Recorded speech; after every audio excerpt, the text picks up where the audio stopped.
और किसान संगठन रेगुलरली इस पर चर्चा कर रहे हैं और उम्मीद करते हैं कि आने वाले घंटों में दिनों में ये विषय सुलझेगा। प्रदेश सरकार की ओर से मैंने पहले दिन भी कहा था कि जब तक हम गवर्नमेंट में हैं किसान के एक एक दाने की एमएसपी हम इंश्योर करने का काम करेंगे। हरियाणा के विपक्षी दलों के नेता चाहे रणदीप सुरजेवाला है, भूपेंद्र हुड्डा है, शैलजा है, वो ये कह रहे हैं कि कुर्सी प्यारी है दुष्यंत चौटाला को या किसान प्यारा है, ये स्पष्ट करें क्योंकि गठबंधन के भरोसे सरकार चल रही है। पहली स्थिति कि आज किसान की फसल दाम जो आज वो मांग रहा है एमएसपी के तौर, जब तक मैं अश्योर कर पाऊंगा मैं यहाँ बैठूँ। जिस दिन मैं अश्योर नहीं कर पाऊंगा मैं सबसे पहले इस्तीफा देकर बाहर जाने का काम करूँ। अगर आज भी किसी के कंफ्यूजन है तो वो 7.5 लाख एमटी हमने बाजरा प्रोक्योर किया है। सर्वे हुआ है 55,000 एमटी और बाजरा किसानों के पास अभी अलग अलग जिलों से डीसीज ने लिखित में हमें भेजा है। उसको भी हमने कल क्लियरेंस दे दी कि हम प्रोक्योर करेंगे जी। आज इतिहास के अंदर इतनी बड़ी मात्रा में कभी बाजरे की प्रोक्योरमेंट नहीं हुई। स्टेट की बाजरे की कंजम्पशन 75,000 एमटी, फिर भी हमारी एजेंसीज ने चाहे बाजरा हो, नरमा हो, दाल हो, मक्का हो, मूंगफली हो, चावल को छोड़ के ये सारी चीजें भी प्रोक्योर करने का काम किया है। और आगे भी जो हमारी अब फसलें आएंगी इसमें सरसों और वीट तो बड़े स्केल पे प्रोक्योर होती है, मगर छोटे स्केल पे जो फार्मिंग करी जाती है उन फसलों को भी हम प्रायोरिटी पे परचेज करेंगे। विपक्षी नेता वो क्या कहेंगे सर, जो लगातार आपको लेकर बयानबाजी कर रहे हैं या फिर इसका मतलब तो उन सबको चिंता सबसे ज्यादा मेरी है। और मैं ये चीज पहले दिन से कह चुका कि अगर मैं एमएसपी दिलवा सकता हूँ, फार्मर को अश्योर कर सकता हूँ, तभी मैं यहाँ हूँ।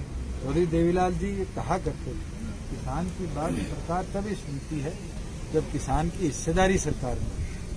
और आज उनकी बात रखना, चाहे वो केंद्र सरकार से रेगुलरली इन टच होने की बात है, हमारी पार्टी हम भी कर रहे हैं, सरकार मिलकर प्रदेश की तरफ से भी सुझाव केंद्र को निरंतर दे रही है और उम्मीद करते हैं कि ये स्टैंड लॉक जो है जल्द से जल्द समाप्त। आखिर जिस तरह से केंद्र की ओर से लगातार अमेंडमेंट्स भी की गई हैं और लगातार वार्ता भी की गई है, क्या समझते हैं लगातार मेरे समझने से आज फैसले निर्णय हम सुझाव दे सकते हैं। हमारी ओर से भी टेलीफोनिकली तीनों मंत्री जो कमेटी में थे उनसे भी मेरी चर्चा हुई, और भी नेताओं से चर्चा हुई है जो इस पूरे प्रोसेस को रेगुलर मॉनिटर कर रहे हैं। हमने अपनी ओर से भी सुझाव दिए हैं। फार्मिंग यूनियंस के जो लोग बैठे हैं उनने भी अपनी ओर से सुझाव दिए हैं।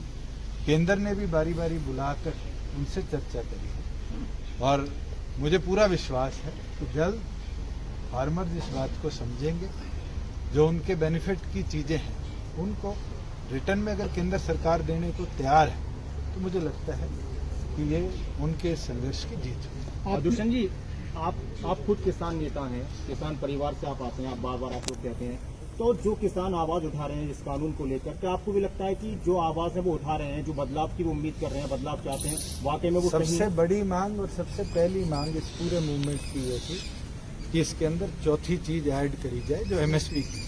प्रदेश में हमने इसको अश्योर किया, राजस्थान में तो अश्योर नहीं हुआ, आज बाजरा सड़कों पे बिका, पंजाब में नहीं हुआ। पंजाब के तो मुख्यमंत्री ने किसान को प्रताड़ित किया, ना वहां खाद पहुंच पाई, ना वहां पर बीज पहुंच पाए।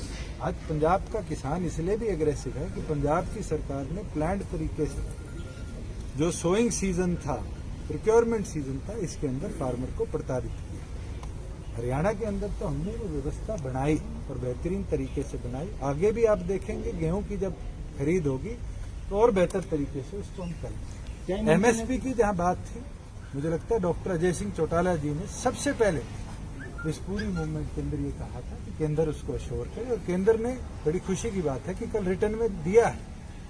और मैं उम्मीद करता हूं कि जो फार्मर यूनियंस के लीडर्स हैं वो